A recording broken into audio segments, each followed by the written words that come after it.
আমার বাগানের প্রথম আর্মেনিয়াম শসা, যাকে বাংলায় কাকড়ি বলে, এটা ইন্ডিয়ান একটি সবজি। ওখানেই বেশি প্রচলিত। এই সবজিটা বাজারে খুব ভালো পাওয়া যায়। আমাদের বাংলাদেশে তেমন একটা নেই, বা বাংলাদেশের মানুষ তেমন একটা চিনেও না। এটা এক ধরনের শসা, তবে এটাকে তিনভাবে খাওয়া যায়। কাঁচা অবস্থায় নর্মাল শসার মতো কেটে, তারপরে এটা পাকলে, একটু বয়স্ক হলে এটাকে রান্না করে খাওয়া যায়। আর একদম পুরোপুরি যদি পাকা রাখা হয়, তাহলে এটা পরবর্তীতে বাঙ্গির মতো টেস্ট আসে। আমরা যে বাঙ্গি ফলটা খাই, সে বাঙ্গির মতো টেস্টটা আসে। এই জাতটা সবচেয়ে বেশি ভালো লাগে। এটা খুবই লম্বা, এটার আকর্ষণটাই হচ্ছে এটা লম্বা। এটা সাইজ প্রায় 3 থেকে 3.5 ফিট লম্বা হয়। আমার অনেকগুলো গাছের মধ্যে এই প্রথম একটি গাছের মধ্যে ফল আসছে।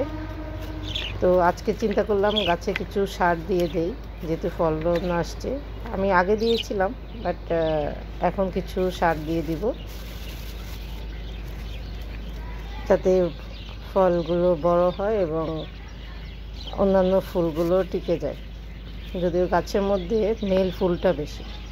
সবার প্রথমে কিছু পটাশ দিয়ে দিলাম, যেহেতু টব ছোট, তো অল্প অল্প দিতে হবে। আমি রাসায়নিক সার বেশি একটা দেই না, কিন্তু সবজি গাছে একটু দিই। কিছু ইউরিয়াটা একটু বুঝে শুনে দিতে হয়। ইউরিয়া যেহেতু টব ছোটো, ইউরিয়ার পরিমাণও কম দিতে হবে। ইউরিয়া সারের একটু রিয়াকশানটা বেশি হয়। এরপর ড্যাপ দিয়ে দিলাম।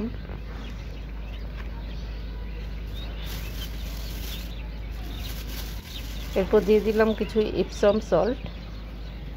এটা গাছের জন্য খুবই ভালো। এপসম সল্ট 3 ভাবে দেওয়া যায়: স্প্রে করে, তারপরে পানিতে মিশিয়ে, এবং ডাইরেক্ট মাটিতে দেওয়া যায় পরিমাণ মতো। এরপর দিয়ে দিলাম কিছু জিঙ্ক। এবার জিঙ্ক আমি স্প্রে করে দিই, চিলেটেড জিঙ্ক। এখানে মাটির সাথে কিছু দানাদার জিঙ্ক দিয়েছি। দানাদার জিঙ্ক আর চিলেটেড জিঙ্ক দুইটাই আলাদা। চিলেটেড জিঙ্ক স্প্রে করতে হয়, আর দানাদার জিঙ্ক মাটিতে দিতে হয়।